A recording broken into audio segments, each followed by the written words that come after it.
Assalamu alaikum wa rahmatullahi wa barakatuhu.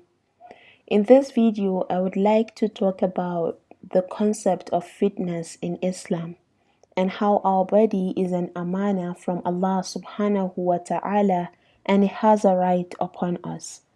As Muslims, we must take care of our spiritual, emotional, and our physical health. Our bodies are given to us by Allah as a trust, and they should not be abused or neglected, which is why we have to maintain our body in a proper way. We have to be active, not flabby or overweight, because good health is necessary. Wellness or fitness is more than just the absence of disease. Exercise, along with a healthy diet and healthy food habits, plays a big role in maintaining our body for best possible health. Living an unhealthy lifestyle and making bad choices may lead to obesity, high cholesterol, diabetes, and so on. Now, despite the fact that preventing illness or injury is not completely in our control, but choosing to live an unhealthy lifestyle consciously or unconsciously makes these conditions worse through our own lack of attention to diet and fitness. As Muslims, we also know and believe that Islam is a complete way of life, and this should remind us that there is no aspect of our lives the Deen has not covered, including looking after our physical health. Maintaining a healthy lifestyle will help us carry out our act of worship properly, such as praying, fasting, Hajj, and so on. Ultimately, keeping fit will allow us to become more active in our worship. As we age, we know that our bodies will become weaker. So, looking after our physical health should be something of concern to us. Doing so not only benefits us physically but also benefits us spiritually. Now, there are many ahadith from which we can learn about fitness and exercise from the Islamic perspective, from the Sunnah of Rasulullah sallallahu alaihi wasallam. Now, we should also remember that our resilience in trying to keep active and become physically healthy is actually a form of worship. And when we do so with a sincere niyyah, intention of pleasing Allah subhanahu wa ta'ala, and with the intention of getting a stronger, healthier body to be able to fulfill our act of ibadah. Our faith teaches us that our health is a gift from Allah subhanahu wa ta'ala. So, this concept alone should be enough for us to understand the significance of looking after our body. We should never forget that Allah subhanahu wa ta'ala, our creator, our protector, and our Lord, has given us this gift of health. So, we should treasure it in the way it ought to be treasured. So, inshallah, I will be sharing with you some very basic and simple steps to kickstart your journey to a healthy lifestyle. The first step is for you to learn to sleep early.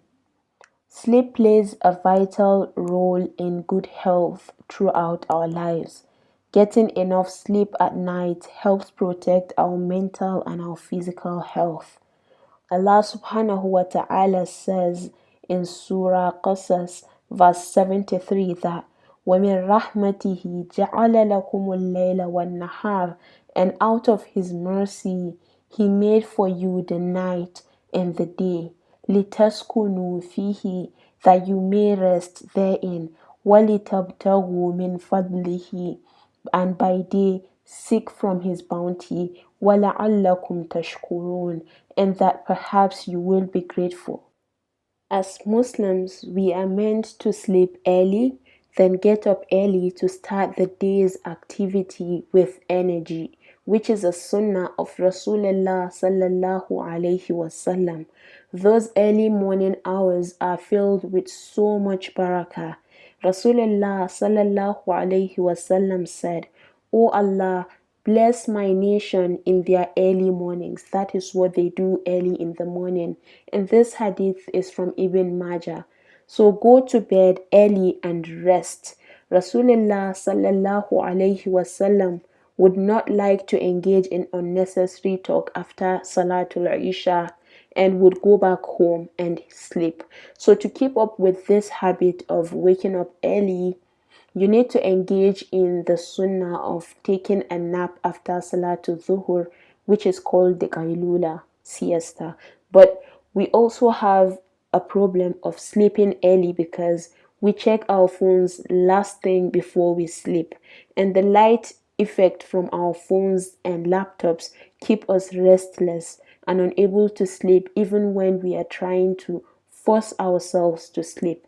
So we shouldn't weaken our energy by staying up late at night, because we have to understand that a strong believer is more loved by Allah than a weak believer. And if you are not able to sleep for one reason or the other, or maybe you're restless because you're facing one difficulty or the other in life, may Allah subhanahu wa ta'ala ease your difficulties for you. So the next step is to learn to eat moderately. Do not eat in excess. Learn to eat just enough to maintain your health and energy, because eating in excess without control is harmful to the body. It causes sickness, it causes laziness, and we have to be moderate in both food and drink, for that is healthier for our body, and that is in accordance to the guidance of Allah subhanahu wa ta'ala in the Quran, where Allah subhanahu wa ta'ala says in Surah A'raf verse 31, وَكُلُوا وَاشْرَبُوا وَلَا تُسْرِفُوا, that eat and drink but waste not by excess. إِنَّهُ لَا يُحِبُّ الْمُسْرِفِينَ, and Allah does not love the wasters.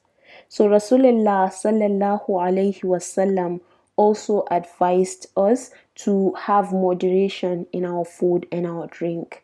In a hadith from Bukhari and Muslim, Rasulullah sallallahu alaihi wasallam said, "There is no worse vessel for the son of Adam to fill than his stomach.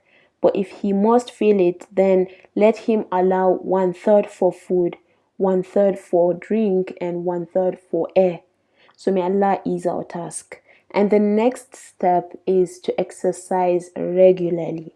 As Muslims, we shouldn't forget to maintain our physical fitness and energy by following the healthy practices recommended by Islam. Now, you can choose to also follow an organized exercise program appropriate for your physical condition, for your weight, for your age, and your social status, because what might work for me might not really work for you. So you need to consider all these things.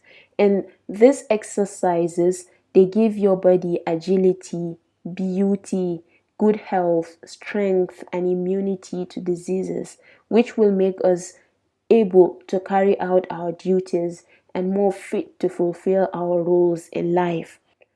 I happen to be someone who is personally passionate about exercising and fitness in general. You don't really need to register for an expensive gym session or buy expensive workout outfits to know you are exercising. You can exercise at home and make yourself feel comfortable and enjoy the process. Just get active and move your body daily, even if it's a walk every evening or every mornings. The goal is just get your body moving. So the last step I would be sharing with you is for you to always stay hydrated. Water is amazing, and Allah subhanahu wa ta'ala says in Surah Anbiya ayah 30 that وَجَعَلْنَا مِنَ الْمَاءِ كُلَّ شَيْءٍ حَيٍّ, that we made from water every living thing. It might also surprise you to know that water makes up 60% of our body weight, and its benefits to our body are numerous. So water improves your physical performance. It helps in weight loss. It boosts our mood and our brain power. it protects us against diseases, and so on. While when you look at dehydration on the other side, it thickens your blood and it can negatively impact your blood pressure, cholesterol, and make your organs work harder. It affects your kidney and so on. So you end up weak. So stay hydrated. It is important. And when you've made up your mind to stay hydrated, be sure you drink water in accordance with the sunnah of Rasulullah sallallahu alaihi wasallam. Staying healthy physically helps stay healthy emotionally and spiritually. May Allah ease our task and grant us good health. Ameen. We meet again in another video. I really hope you found this beneficial. Stay connected for more informative videos and articles from aishabintmahmood.com. I also attached a written version of this video in the description box below. Ma'as